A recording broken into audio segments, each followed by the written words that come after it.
So the next little thing I want to do, we're going to talk a little bit more about Little Boy. We can't do it in as much detail simply because we do have another whole to talk about. But I want to try to, as best we can, replicate the process we were doing there with the DiMaggio Manfred lines with a couple more. Okay? So for instance, we talked about the mother thrown across it. By the way, he's maybe you've heard the term name dropping. He sort of date drops 1945 in there with the family photographs. He wants you to know about 1945, like he wants you to know that's an important date. We're talking about World War II here, we're talking about the war ending. Obviously that's when his dad comes home, right? We're talking about that stuff. One interesting thing he says about the Packard, he felt like they owed it to him, the dad. That's the only line we get, and that's such a dad line. I felt like they owed it to him. I'm just curious, who do you think the they is there? They owed it to him. The American government. Government. Why do you say that? Because everyone's probably enlisted in the VA loans. Yeah, what'd you say? The VA loans. The GI Bill. Yeah, I mean, they, in some kind of way, they paid for the Packard because they paid him, right? Whether it was a loan or just getting paid, because you do get paid, right? They felt like they owed it to him after Saipan and Tinian and Okinawa. Like he was in the Pacific Theater by the sound of it. And after whatever he saw there and went through, he felt like he deserved a nicer car. But he doesn't put it that way. He says they owed it to me. What kind of relationship does that sound like between this guy and this they, the government, I guess? You say they owed it to me. What's your relationship there? I'm very helpful. It's a little confrontational. Yeah, I think so. That could be important. That tells us a little bit again about his sort of mentality when it comes to talking about this stuff, thinking about this stuff. And even one other thing I'll draw your attention to. Sorry. If I could find a better thing to eat on break than a peanut butter sandwich, I would. Because but anyway, got me through undergrad. Just help if you guys, you need something cheap and will fill you up, peanut butter sandwich, man. It's legit. The boy asks why we dropped the bomb on those two towns. Why did we do it? The dad says they owed it to him. That's an interesting difference to me. Very small, okay? But the boy is saying, and you've heard it in these terms, America, us, we dropped those bombs. Why did we do it? Dad says, that's they, son. They owed it to me. Why do you think he puts it that way? That difference? Does that tell you anything different about maybe how the boy sees things versus how the dad might? We versus they. I may not be able to put it into words just yet, but I want to point it out to you. Because again, that's the only thing the dad says in this poem. That's it.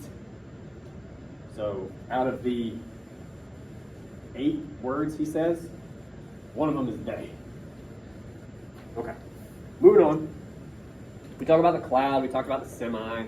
Again, that's a little bit more of the boy's innocence, He takes the world that he knows and tries to sort of transpose it over something he's trying to understand. And we, because we are not as innocent as the boy, understand that that's ridiculous. So again, he doesn't understand how ridiculous his own innocence is. That's kind of part of it. What I really want to talk about is the end. That apocalyptic, the sun in its evening burial. At another point, he calls it a falling rag. Sunset, you look at it, a falling rag. Certain kind of mindset you have there. Another old professor gave me a great example of this. It's like if you walk out of here right now and it's really coming down, it's raining, and maybe this won't happen, but maybe you just got a bad grade on a paper or something. You walk out, and you're like, fucking, obviously it's raining. Like you see the world that way.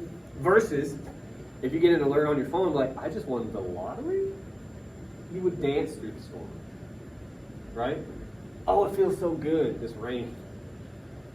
I'm gonna buy a convertible just to ruin it in the storm because I don't care, right? Like it tells you something about how the speaker sees the world in some cases, but at the very least, how he sees the story he's telling. He calls the sun a falling rag, right? It's bleak. Importantly here, he says he will leave years later. That brings up another interesting question.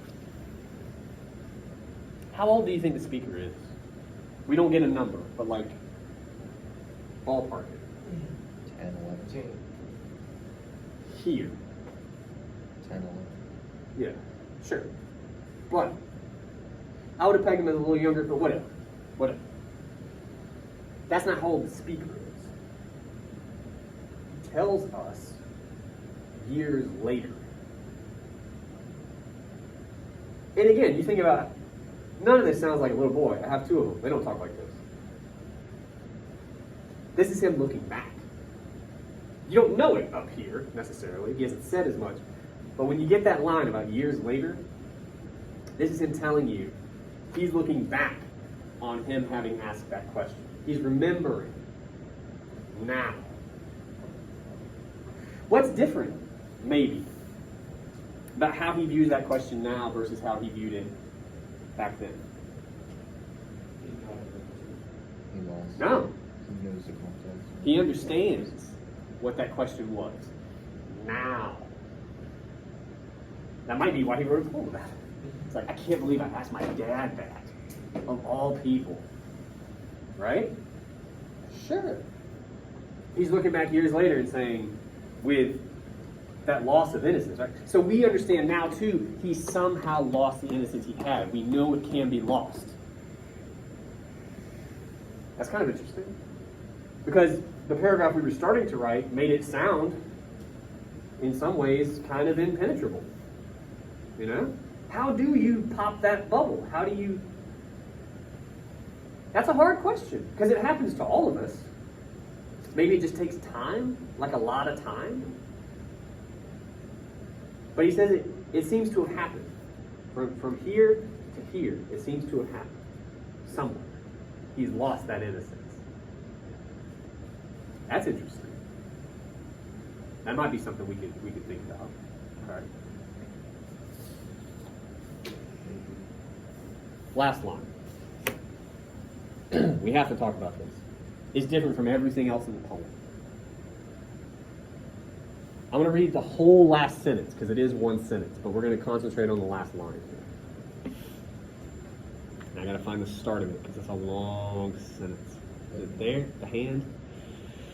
The hand, this is his father's hand, is hammering the chair arm, beating it, and I know it's all wrong as I move backward on the garage floor and watch his eyes watching the sun in its evening burial, and the spreading silver light, and then darkness over the farms and vast flat fields, which I will grow so tired of, so weary of years later, that I will leave.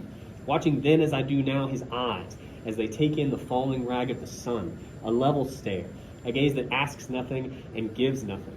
The sun burning itself to ashes constantly, the orange maize blackening in drought and waste, and he can do nothing, and neither can I.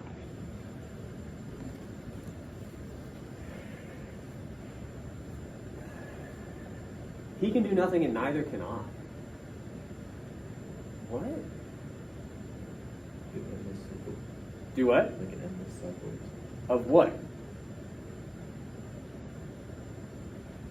Well, let's pause there. I mean, you may be right, but I'll give you a reprieve for a minute. Just to put it very simply, when you say he can do nothing and neither can I, what are we saying? Of what? Of the fact that About what? any of the war or anything happening. Why not? You had a hand. You want to help him out? about how his father was watching the son. And Yeah. He said, that's as I do now. So it's showing that he's also living like how his father lives. Maybe in a way, yeah. So maybe if that was the time, he may have gotten drafted into a war himself. Do we say that? We don't. Be careful. Be careful. But that line, we can do more with that line. You said they can't do much about what? Or they can't do anything about what? About anything. The war. Okay, why not? Whether you're drafted or not. Why can't you do anything about it? Because it's gonna happen anyway. Why? What if you're like, I don't want that? You go to jail if that's the case. Oh, if you're drafted. Yeah. Yeah. Yeah. Yeah. So then you can't do anything. And again, we don't know if the dad got drafted or not. But it was World War II. So even if he didn't want to go, don't have much choice. Right? Okay. Well, say you're in the Army or whatever. Marines, take your pick. You're in there. Well, you're involved now. You have some choice, right? Very little, if any. Sure. Okay. Oh, go ahead. I was just going to say, especially if you're at the bottom. Oh, yeah. Yeah. So here again, it doesn't seem to have much choice there. Okay, well, what do you, and again, I just want to get to the line. He can do nothing and neither can I. What can you do? What do you have a say in?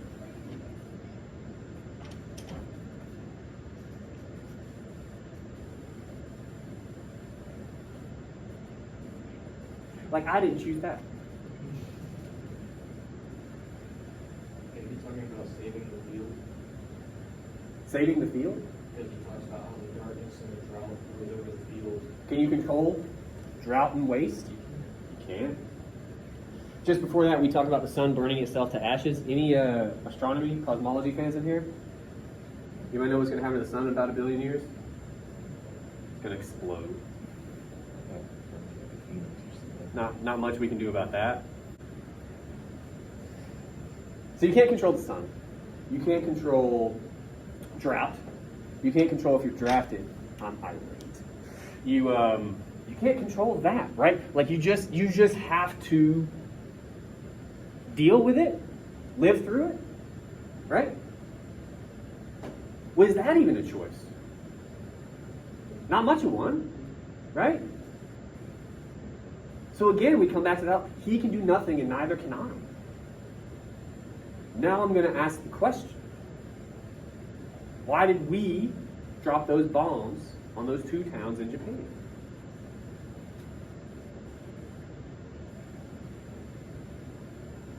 Did we? According to the logic of the poem, not us, dog. I mean, it's like, There's your father, it wasn't. Whoever they were. if you're the dad, right? There are people calling shots. It's not you, it's not me. Yeah. And you could be for it or against it. No one cares. No one really cares. They're not going to take, well, this guy says we should do it, so. No. No. He can do nothing and neither can I. You're powerless over a lot. And when it takes us back to that question, which it does, and especially when you think about we and they, who has power and who doesn't, I think it complicates that question. Okay?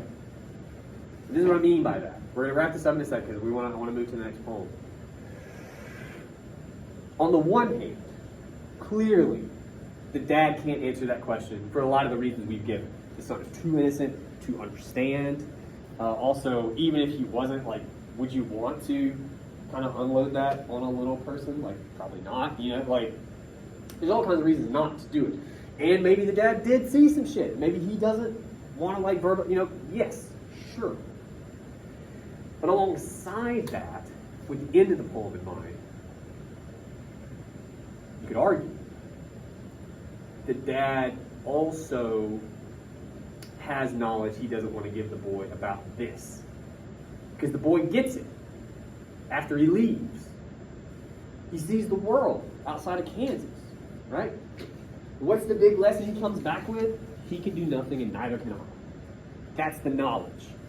He loses experience and that's what he learns, is he's powerless over the world and things in it. That's what his dad couldn't tell him. Why did we drop the bombs? We didn't, son. We had no control over it. That's what he couldn't tell him. That's interesting. Maybe there wasn't an answer. Well, there's no easy answer for sure. I mean, but But he couldn't give his son an answer because it wasn't what we. for sure. No, and that's what I'm saying. But again, like, because the paragraph we were starting to write up here was about innocence and how it works and how it shields itself or something. Like we were kind of, that'd be one paragraph. Another paragraph, I think you would absolutely have to talk about the end of the poem. And because he tells you years later, like the speaker has grown up. The speaker is no longer innocent. And again, what is the thing he learns? It's that last line. The poem suggests that's the big lesson of growing up, of being an adult. He's more like his father now. But again, it's like, well then, what does that say his father must have been thinking? It's this idea that you don't control shit. Yeah. Moving on. There's way more to that poem. There's way more to all these poems. But again, just the nature of class, I wanted to make sure we at least got a little bit of a handle on that. Let's see. We didn't dig a lot into the dad himself. There's more we could say about him. I know we only get one line from the guy. The we and the they is very important. As is the he can do nothing and neither can I, right? That tells you a lot about maybe what he was thinking back then. But all of his reactions, like freezing like rabbits in headlights, is a weird way to put it, you know? He's dad. When you're a kid, like my son is insane. He's in all kinds of weird stuff. But like a couple nights ago, he was scared that a bear might get in the house. Okay. But, you know, and he was like, what are you going to do? He looks at me, what are you going to do? And I said, punch him in the throat. He went to sleep. Because I could do that. I'm the biggest fucking thing in the house as far as he, like, I can, yeah, sure. Right there. And for him, because he's innocent, he doesn't know. Look, if a bear gets in the house, he can do nothing and neither can I. That's how that works. But not for him, not yet. He hasn't learned that lesson, you know? So it's interesting to me, looking back, he realizes his dad was powerless even then. A rabbit in headlights, he's powerless. It's game over for them. Somebody else making the decision, because they're, right? So there's moments like that throughout the poem that, again, once you look back, kind of how we did last time, you can pick out other things, I guess, is what I want to do. All right. Let's move to body and soul. Cover as much of it as we can. Now, body and soul, we will not read out loud. It is way too long for that. We can try to do a synopsis real quick. So, we start with older, not as old as old men playing basketball, but older men. Maybe as old, actually. I don't know. Anyway, they're telling stories about when they used to play baseball, right? Like sort of a pickup game type of thing. I guess they had a team with people they worked with. There was another team, and they were, you know, sandlot kind of baseball. What happens? They tell a story about one game that they had. The other team don't have enough players. Yeah. They have a 15-year-old boy. And they're like, well, okay. Can he play? Yeah, they're like, sure. And then it turns out he's really good, and the other team wins, and then you find out that it's Mickey Mantle, and you're like, ugh. Yeah. Doesn't matter to them. Yeah, well, yeah, because he's 15, like, that's okay. Like, somebody somewhere played, and it's a little bit different, but played LeBron James when he was 15. And they're like, okay, I mean, he's really good, man. You're 15, man. You're really good. And then a couple years later, you're like, that was LeBron James. That guy smoked us. Same sort of thing. Okay. I'm going to ask briefly, because there's a lot to cover, and I'm going to have to direct us if we're going to make it through by the 11:30 we're going to get out, right? But I still want to open it to you guys. Is there anything you noted when you were reading over the poem? Anything struck you as potentially interesting? That's a lot. I think the second one, or the second one, and the third nuzzling, facts and knowledge. Good. What drew you to that? Just a weird way to put it? It is a weird way of putting it, because isn't truth and facts somewhat the same thing? Not necessarily. Yeah, so, well, especially in this poem. So, first of all, just from the jump, is good instincts. I think nuzzling is what does it for you too. Not just facts and truth. That's a weird verb. That's a weird verb. But nuzzling the facts, but mauling the truth. Facts and truth comes up a lot in this poem. Like 3 or 4 times, actually. And it starts there. There's another one.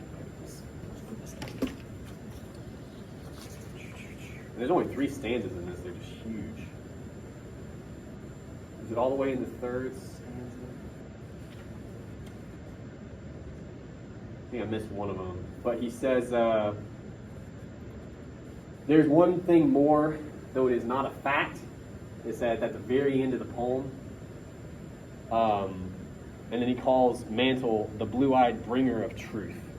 And he talks about truth a couple times in here. So there's a difference, apparently, here between facts and truth. Anybody else pick up on that? What on earth? We'll start simple. What's a fact? Can anybody give us a fact? You just know? Cannot be disputed. Do what? It can't be disputed. Can't be. It's just like this table is solid. You know, Objective. water is wet, type of thing. I know, but you get my point. It's getting harder these days. But yeah, generally speaking, a fact is like something that's accepted as like damn near 100%, like can't be disputed. And he's saying that isn't necessarily what the truth is, which is interesting. We're going to talk about it, but I want to ask now, does anybody have a bead on what he means by the truth? How that's not the facts? It's like if you're in the court of law, you have to prove the truth of the fact, or something to prove that you were there, and the truth that you're saying. Maybe the truth is more subjective.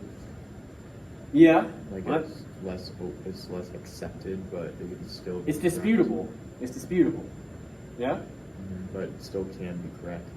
But it's Yeah. able to be disputed. Well, and here again, in some ways, unfortunately, in 2021, we have this idea of, like live your truth. And you'll hear some people go, your truth? But there's something to this idea. It's how you read a situation or how you read a thing, right? How you look at something may be entirely different from how I look at it for all kinds of reasons. We could work from the same facts, right? And the speaker is saying, there's a truth here that I see. And it seems like these guys don't. They maul the truth, he says, somehow. They miss the point of their own story, maybe. Okay. Here in the first stanza, we get a whole lot of details, if you want to look over that real quick. What kind of guys are these on these teams? They're talking about Sandlot Baseball in Commerce, Oklahoma, decades ago. And then for a lot of lines after that, we get a real picture of the life these guys lead. Blue collar man. Blue collar. They work in zinc mines or on oil rigs, he says. They drink long beers after work. Where's that phrase again? Right? Just all American. White rent houses. We'll stop there for just a second. So they are absolutely blue collar. They work hard jobs. Why white rent houses? Why give us that detail? Easy. cheap and they're Standard. yeah, and they're rentals. They're rentals. I'm gonna say this all the time. He doesn't have to give us that detail, right? Why tell us that? That they're renting their houses, as opposed to what? Oh, Yeah. Living in. Why? Why tell us that? Why does that matter? That it shows that they're not be permanent. They're not what? They may not be permanent. The houses they're in. House. Okay. Why does that matter? Typically, renting is usually considered more for people with less funds. Less what? Funds. They don't have as much money. Yeah. And that lines up with our description of blue collar from last time, right? Hard job, maybe not paid enough. Why does that matter for guys like this? I mean, look, if it helps out a little later, it's the next line, where their wives complain about money and broken Kenmores. What's the deal with white rent houses, wives complaining about money and broken Kenmores? Why does he tell us all this about these guys? Why does it matter? Apparently, miserable lives. Everybody wants to drive home and back to their work. They're poor, but why does that matter? Why does it matter to these guys? Potentially. And for anyone who's not sure, what's a broken Kenmore? An appliance. They make all kinds of like kitchen stuff and washer dryer. Like, yeah. They don't own their home. Everything at the house is broken. They don't have enough money. Wife is hitting them up about that. Like, come on, man, what's the deal? Why is the wife complaining to the husband? We'll start there. He's supposed to be the one that's bringing in all the money. This is, again, 50s, 60s, whenever it was. Yeah. This is your job. To provide. Right? And you're not. You're not. You're checking off a lot of our checklist, right? You got the hard sort of labor job. You hang out with your buddies after work. You're doing that stuff. You're playing baseball. You're fucking active. Like, you know, you're not checking this box. We need to own a home. Shit needs to work. You're supposed to have it is your job as a capital M man, right? Yeah. But they're not. They're not doing that. It's not like they're not trying, but they're not. He gives us that in the first stanza, right? We haven't gotten to any baseball yet. So the picture we get into the lives of these people is that. Next stanza, we get to their one man short. We can use this boy. The description of this kid real quick. They take a look at the kid, muscular and kind of knowing the way he holds his glove with the shoulders loose, the thick neck. He looks like he can play. He looks a little bit like a man already, right? But again, what's interesting, but then with that boy's face under a clump of angelic blonde hair and say, oh hell sure, let's play ball. Nah, but he's still a boy. How do they, and this is going to seem infantile, but I have a reason later. How do they decide that this guy is cool, is okay to play? What do they do? They didn't think he would make a significant impact on the game. They thought like he'd probably be all right because we get that first half of the description, but then they see his face. What's the deal with having a boy's face? Baby face, possibly. Baby face. Okay. What'd you say? Yeah. Why would that matter? And we just talked about some of this in a way. Like, what would be different if he had like a 5 o'clock shadow and like was smoking? Like, what's different about that face? They see them, Yeah. They see him as one of them. As one of That's them. closer to them. Yeah. So they are experienced in all kinds of ways, like we've said. But again, you want to keep it to the poem. What do they know that he doesn't know? They know more about baseball. And hey, let's go. They know about zinc mines and oil rigs. They know about rent, broken Kenmores, and your wife chewing you out. They know about all that. And they're going to bring that to the plate when they step up. For real. They know life in a hard way. And it's kind of implied that maybe they think that experience gives them an edge. Right? So again, when we say he's probably not going to make much of a difference, I think that's what we're saying. Right? The lives they lead now, as hard as they are, and in some ways maybe unsatisfying, makes them more capable here. And of course we find out that's not the case, but it's interesting that their minds work that way. That tells us something again about the narrative we have about masculinity, right? The deeper you are into it, the shittier your life is, the harder of a motherfucker you are, basically. You can't talk about it that way in a paper, unfortunately. Okay.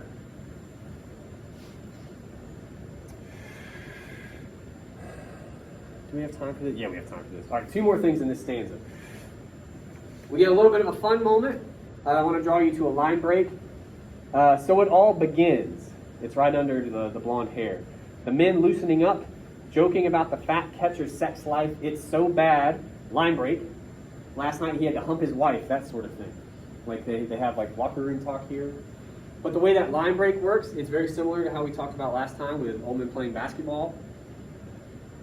It kind of pauses in the same way they would for the joke, which is interesting.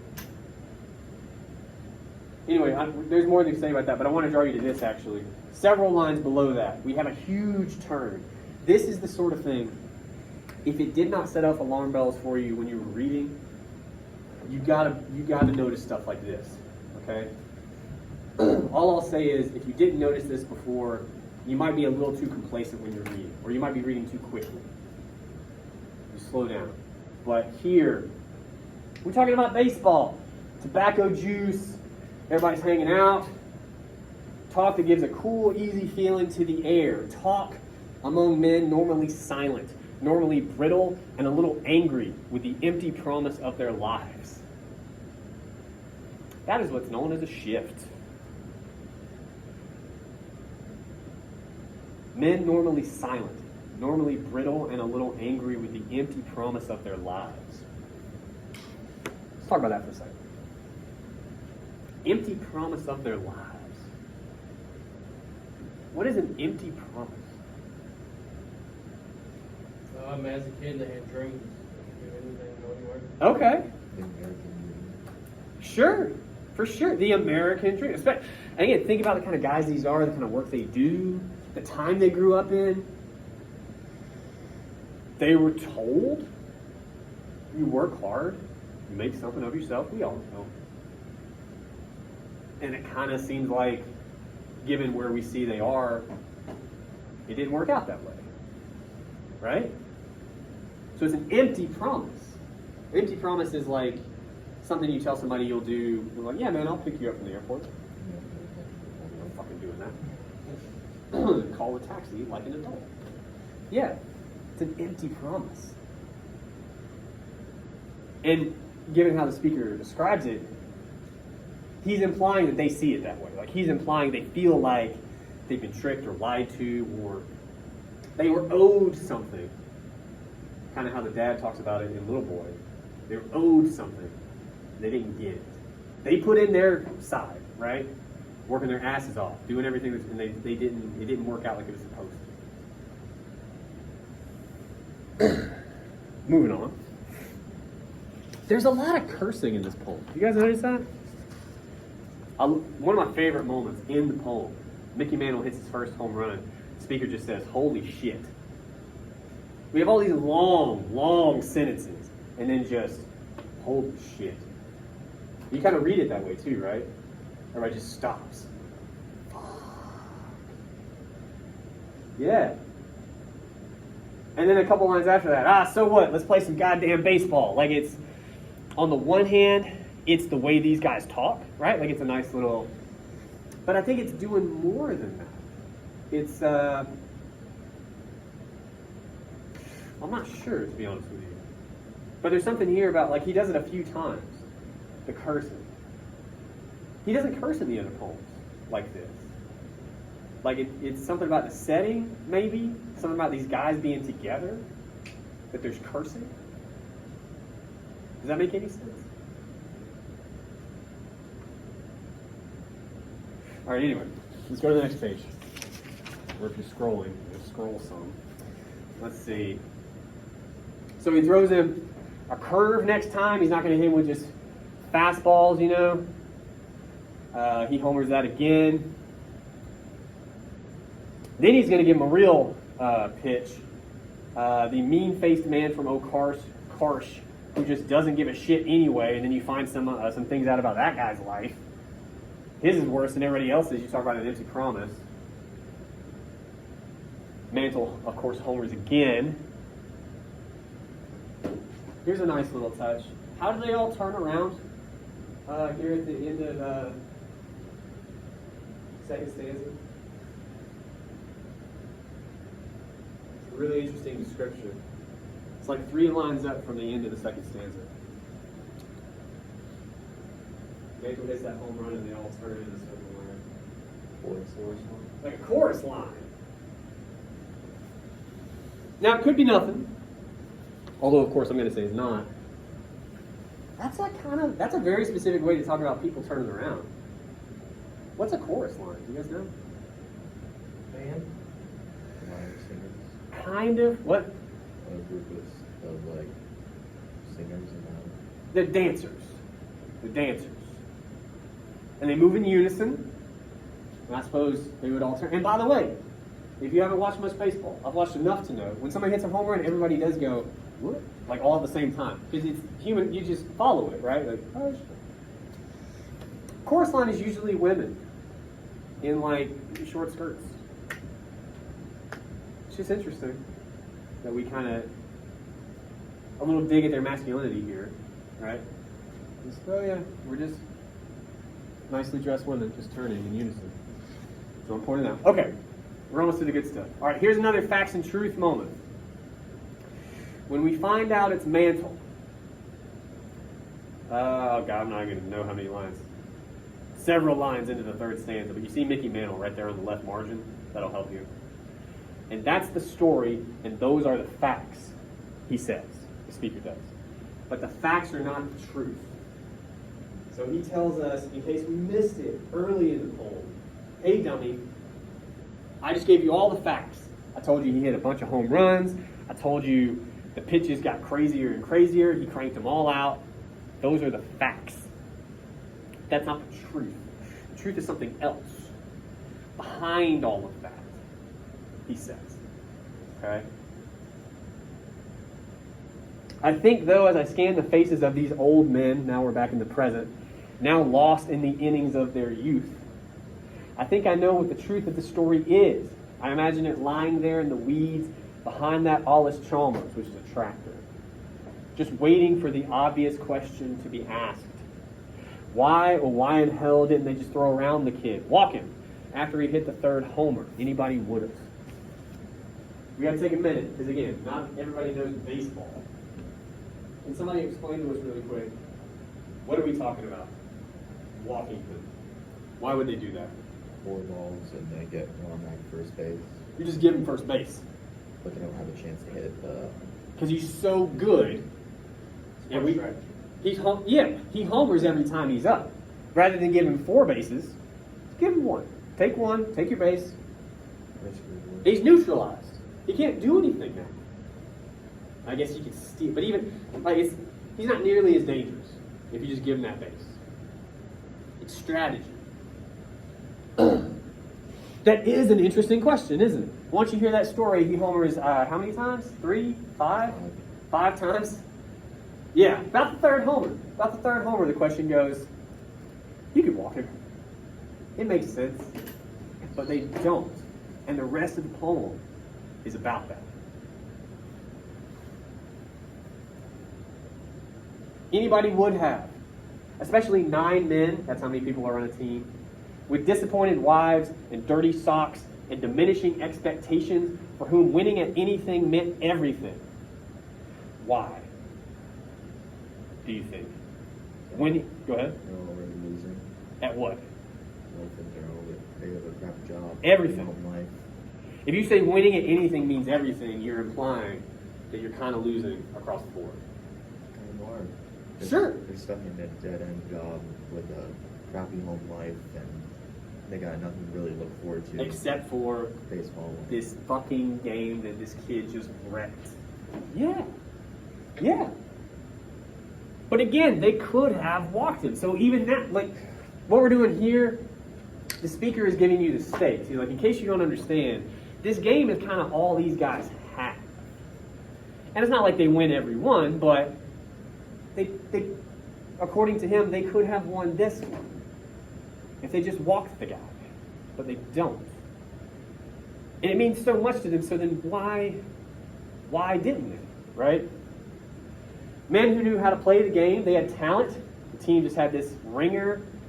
They could have run into their house with their $2 side bets, singing, "If you've got the money, honey, I've got the time," with a bottle of Southern Comfort under their arms, grab Dixie or Mayella up, and dance across the gray linoleum as if it were V-Day all over again. But they did not. Now we have to stop again. We said much earlier, because this guy has a lot of lines. They're lost in the innings of their youth. And here we say they would have danced across the gray linoleum as if it were V-Day all over again. What's V-Day? Normandy. Victory Day. V-Day, you're Oh, thinking, yeah, you're thinking yeah. D-Day.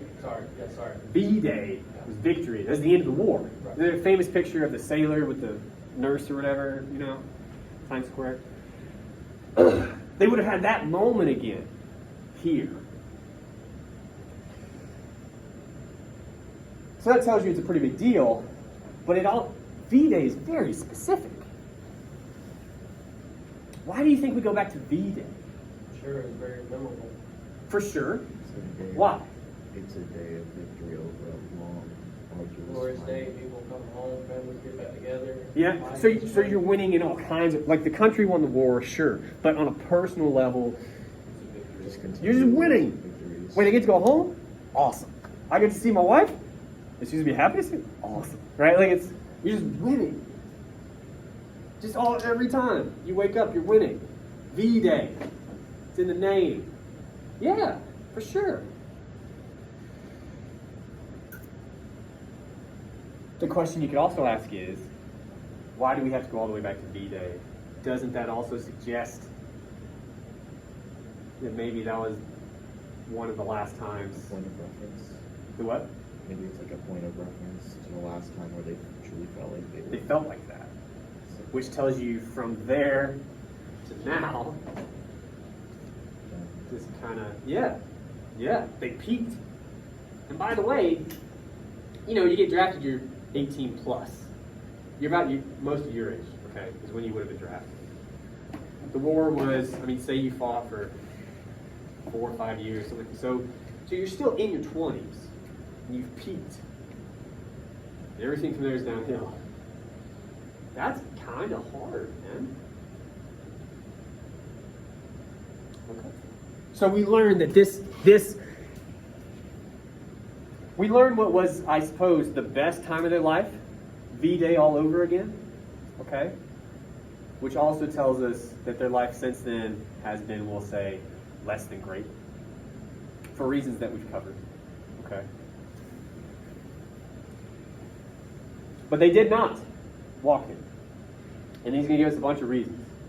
They did not because they were men and this was a boy. Let's talk about that one. Long sentences in this poem, right? Long sentences. This is one line, one sentence. They did not because they were men and this was a boy.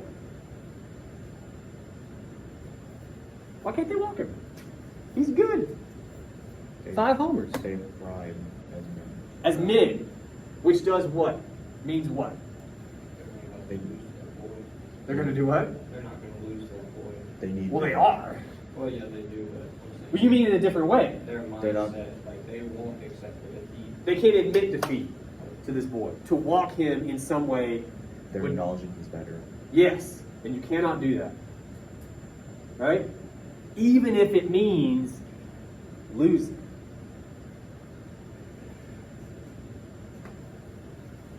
that's like the slogan of masculinity, right? In some ways, like old school tradition, like that. Even if it kills you, you're gonna. Yeah, I my wife makes fun of me. I talk about how you can't outpace your programming. You know, I grew up in a certain way. She did not. I still can't walk through the rain with an umbrella. You just get wet. Umbrella. Gone. But it's the same sort of thing, right? It would be admitting that the rain won or something, right? But that's kind of telling us here, in the context of the game, they lose the game because they cannot lose this bigger game of masculine standards, right? 'Cause to do the inverse, to win the game would mean they somehow sacrifice part of their masculinity, right? That might be a bigger deal. Let's see why else they did. They did not. This is another shift, because sometimes after making love, after smoking their Chesterfields in the cool silence and listening to the big bands on the radio that sounded so glamorous, so distant, they glanced over at their wives and noticed the lines growing heavier around the eyes and mouth, felt what their wives felt, that Les Brown and Glenn Miller and all those dancing couples, and in fact, all possibility of human gaiety and lightheartedness were as far away and unreachable as Times Square or the Avalon Ballroom. What? Why didn't they here walk this guy? Something about Times Square, Avalon Ballroom? What is this one about? Let's go down a second. Oh, yeah.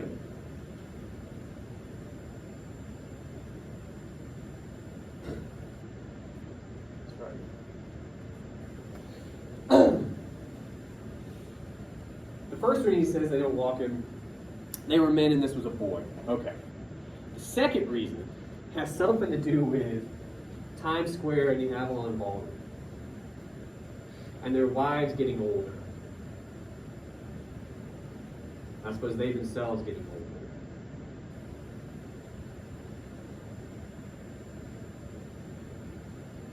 He kind of spells it out for you. I'll point it out to you there. Go ahead. It's that they're never going to, as they get older, they're never just going to be as happy as what they're shown. What they hear on the radio. What they hear on the radio, what they see on the boards. Yeah. They're just never going to reach that peak again. Yeah. Well, and again, I think it's important that he name drops Times Square and the Avalon Ballroom. These are places in New York City, right? They're as far away. All possibility of human gaiety and lightheartedness were as far away and unreachable as Times Square or the Avalon Ballroom. So we get far away. They're in the middle of the country, Oklahoma. That's a pretty good distance from New York City. Okay. Unreachable. You can't get there? Why do you guys think he says it's unreachable?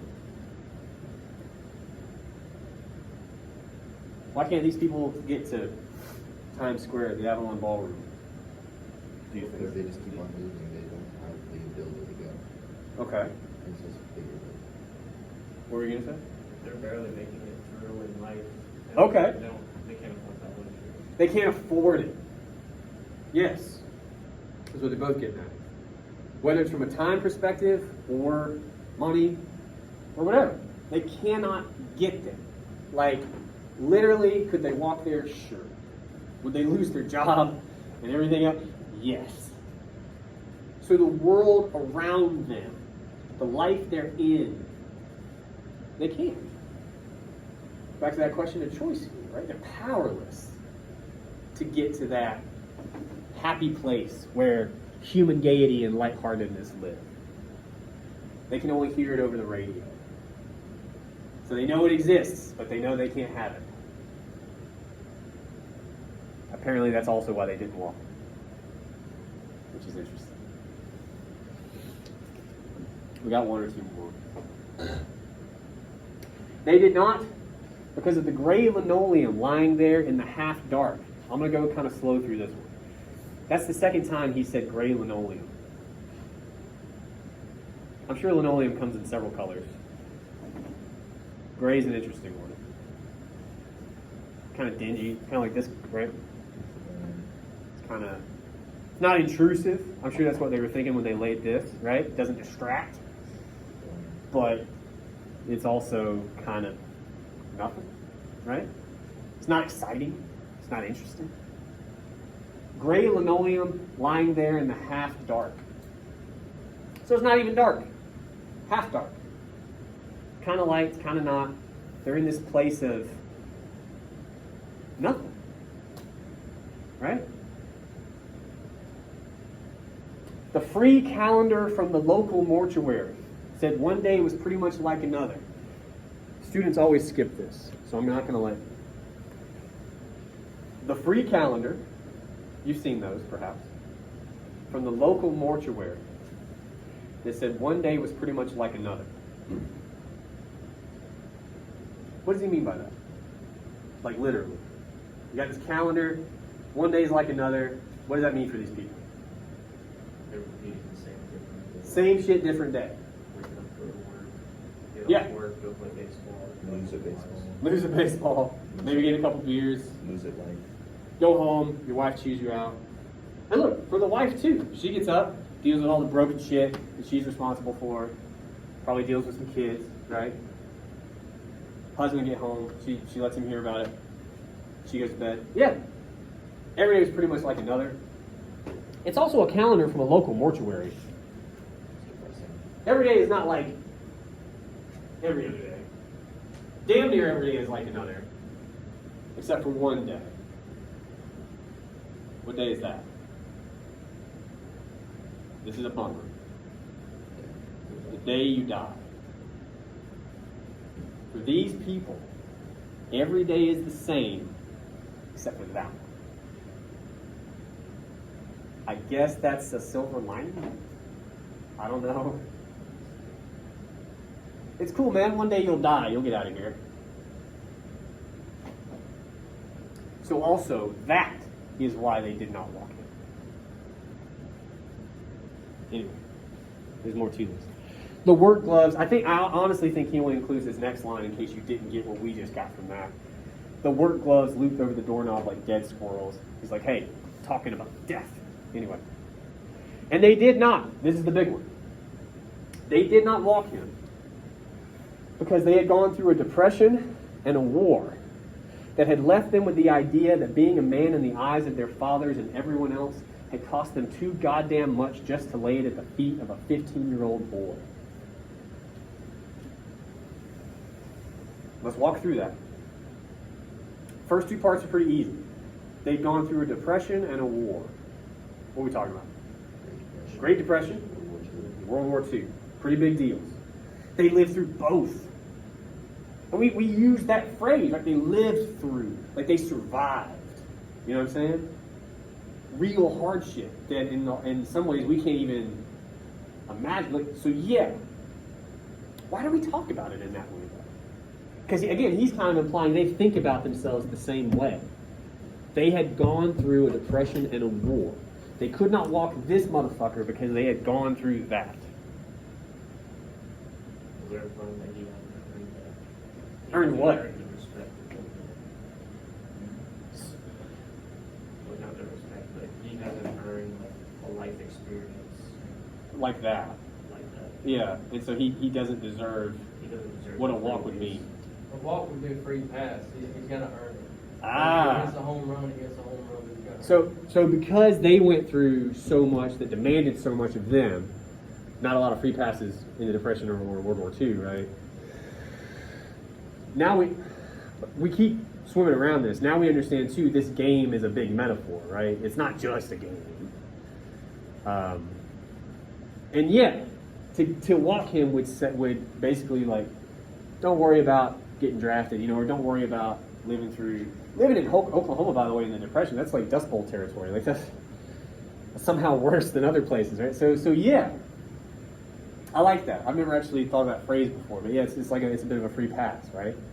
You don't get that because we didn't get that. Yeah. But there's more. They lived through that stuff. And apparently it had left them with the idea that being a man in the eyes of their fathers and everyone else had cost them too goddamn much just to lay it at the feet of a 15-year-old boy. We get that cursing again, which I told you before. I think it's important. It's important here. He sounds a little bit like them here. Like I think you can make the case like this is how they would say it.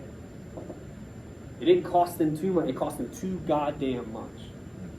Guys like this would say it like that. Okay. Before we get there, it had left them with the idea that being a man in the eyes of their fathers and everyone else. What is that? Like, Masculine, like how other people perceive them. how other people perceive your masculinity. Yeah? So it's not even, I think it's in part about how these men see themselves. But here at the end, we get the notion that it's how other people see their masculinity. And they're aware of it. You know what I'm saying? Like you can measure your own masculinity according to how other people see it. Right? They can't walk him because of that. It would somehow sacrifice that, I guess. Right? People would hear, oh, they walked this kid. You know, they started walking this kid because other people would judge them according to that. They won the game because they won. And because they sacrificed some of their masculinity, right? Well, they can't do that because doing that up to now had cost them too goddamn much just to lay it at his feet, they say. That's the hard question. What is it? It has cost them something to maintain that masculinity, the speaker says. To get through a depression and a war and maintain it in the eyes of everybody, including their fathers. We specifically say their fathers, which is interesting. It cost them something. And it says they would give all that up, I guess, if they walk this kid now. Persistence. Huh? Persistence. What do you mean by that? They, whenever they went through depression, they never stopped and just gave up, let things happen. War never gave up and just surrendered. But to do so in a game of ball against a 15-year-old, just to give up right there, would be kind of Okay. I'm going to start writing some of this. So, one thing you're kind of saying, and you're right, but you're also getting at another idea, which is like, in a weird way, oh, fuck you. Why are there buttons here? Anyway.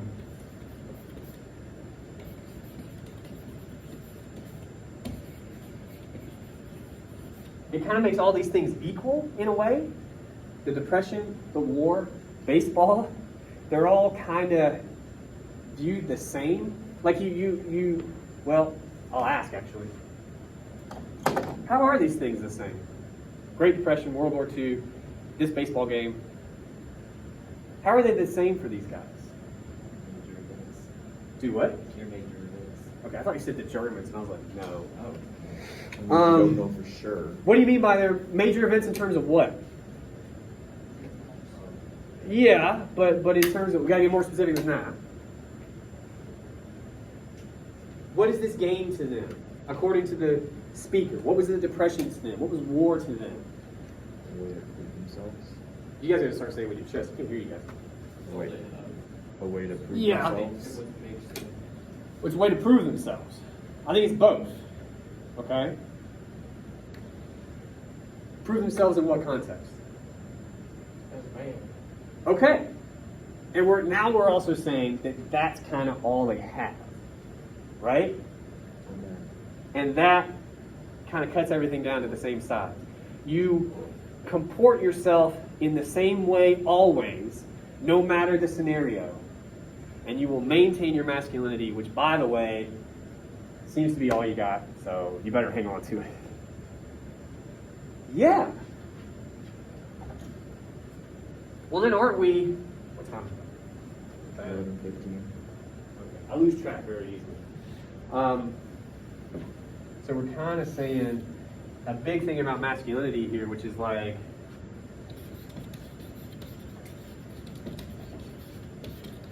adhering to these masculine standards, which is what he says about the idea that being a man in the eyes of their father, all that stuff, like maintaining that costs them something. On the one hand, adhering to it cuts everything down to about the same size, right? Yeah. But it costs them something in turn.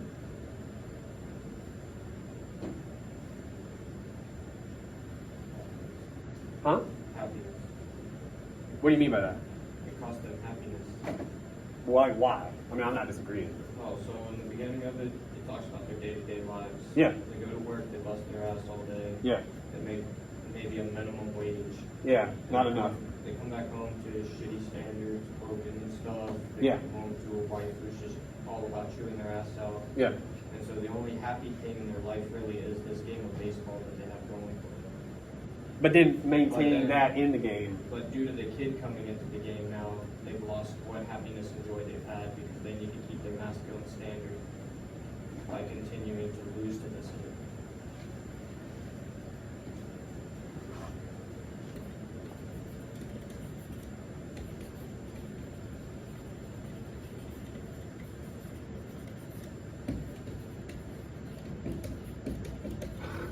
I hate this thing.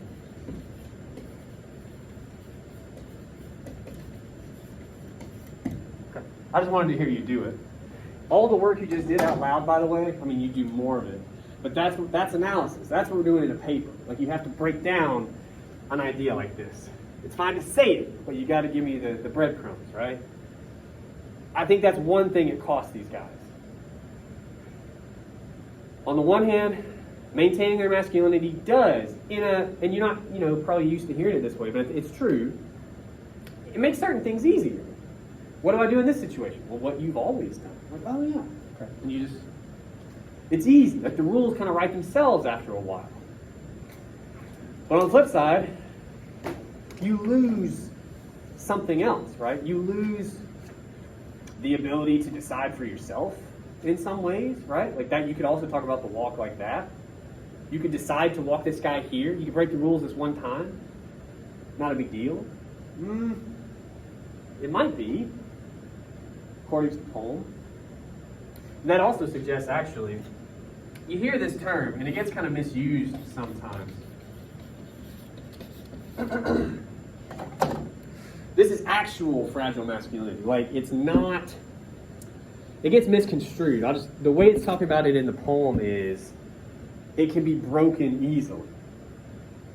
Like, if you ever fuck around with the rules, you're kind of done, right? There's no coming back. That's why they don't walk, according to the speaker, right? For sure. There's way more to say about this, and of course, it's like 11:20, right? So we're not going to do a lot of that, because there's one more thing we got to talk about. In 10 minutes, facts and truth. We keep touching on it. The speaker claims that everything we've just started to dive into, that's the truth here. First half of the poem is the facts. Everything in the last stanza, according to the speaker, is the truth. This is why they did not walk. And then he gives you that list, right? And a lot of it's wrapped up in this. But then here at the very end, I'm going to have to scroll a little bit.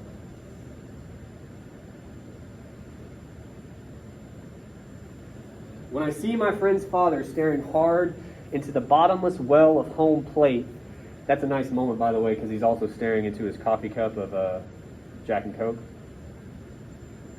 As Mantl's fifth homer heads toward Arkansas, I know that this man with the half-orphaned children, so by the way, this is the pitcher, right, from Okarsh. I know this man with the half-orphaned children and worthless Dodge has also encountered for his first and possibly only time the vast gap between talent and genius. We got to talk about that. Anytime you when you arrive at a phrase like that, your first impulse should be, huh? And your second impulse, because it was, huh, should be, I got to figure that out. I have to figure out what that means. The vast gap between talent and genius. Okay. At one point, I think it's on the preceding page, the speaker says these men had talent.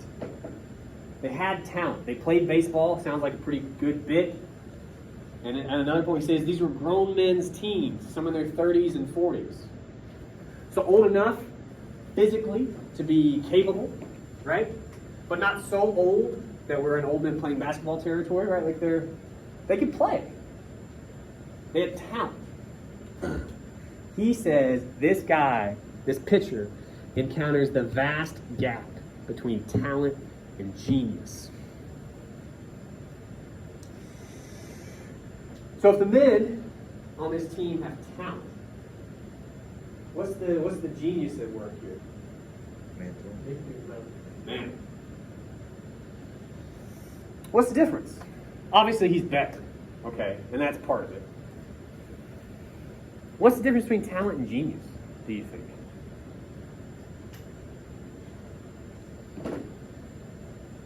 I said these men are in their 30s and 40s apparently, and you would think, especially given the era, they've probably been playing baseball for about 30 or 40 years, right? Like they know the game. They're probably pretty good. Mantle shows up and smokes it.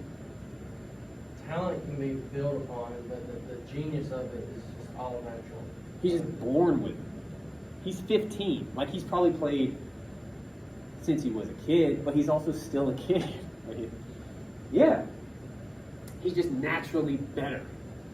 More athletic, just better. Just better. Doesn't matter how long they work at it. He's always going to be better.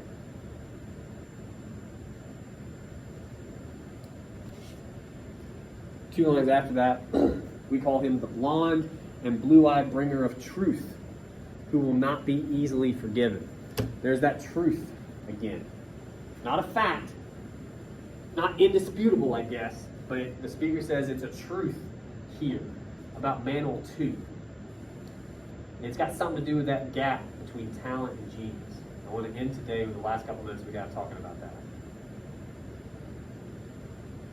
The speaker says it's some kind of truth that these men on this team can't forgive. So they don't like it, whatever it is. What don't they like about the gap between talent and genius, do you think, that the speaker lays out? Did they have to work so hard for something? And then he just gets it naturally. He just shows up and just has more of it. What's the problem with that?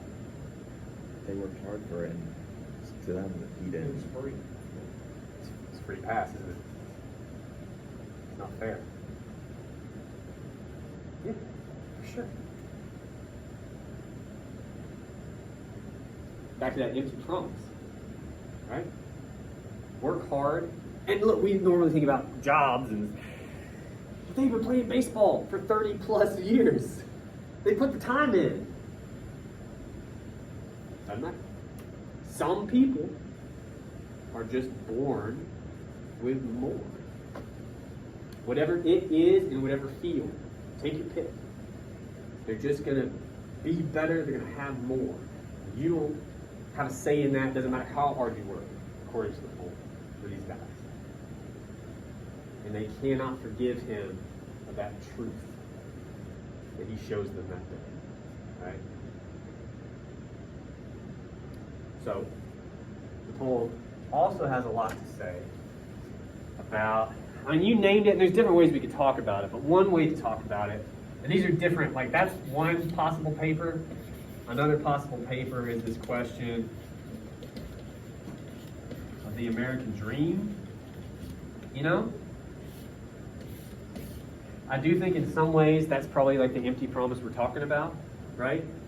Again, especially these were guys that came back from World War II. They won, they were young, they were going to go into the workforce now, and then everything was trending up.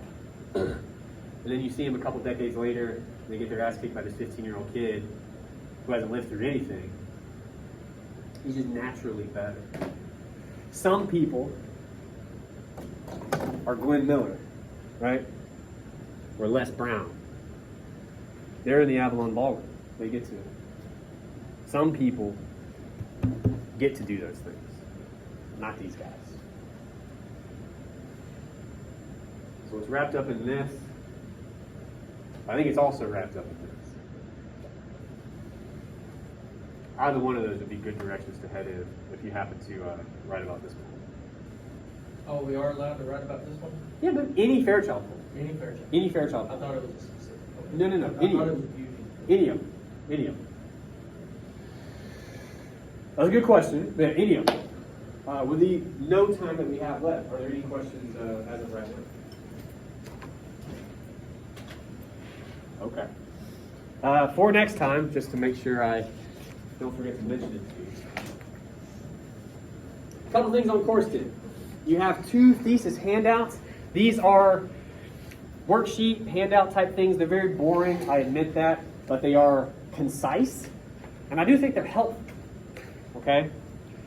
Hopefully, given that we've had 2 classes now, some of the ideas you encounter on those handouts will sound familiar. It's the same kind of way we've been talking about stuff already. Okay? Well, there's 2 thesis handouts on course 10.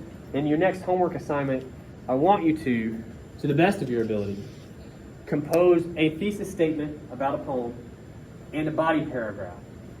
Now, I understand we've only kind of talked about body paragraphs, and we've not talked about thesis statements at all. That's okay. I just want you to try. Because we're going to dive into it pretty much head first next time. And in my experience, painful as it might be for some of you, if you have, I guess I'll say, some skin in the game from the start, it makes our discussion more fruitful, okay? The other thing I would offer you, though, we have not talked about either one of those things very much, because we will next time.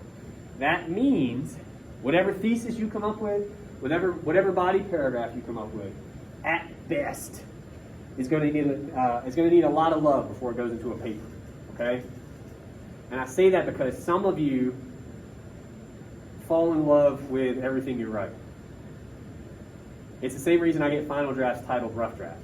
Yeah, it's good enough. It's not. It's probably not. I'm being honest with you. It's probably not. Okay? So do it for homework. Get the wheels turning, but understand there's still work to be done. Okay? So 2 thesis handouts, a thesis statement, and a body paragraph. You can do that in a single document and turn it in. And then, and we're reading beauty for next time. Sound good? All right. I'll see you guys Wednesday. Thank you.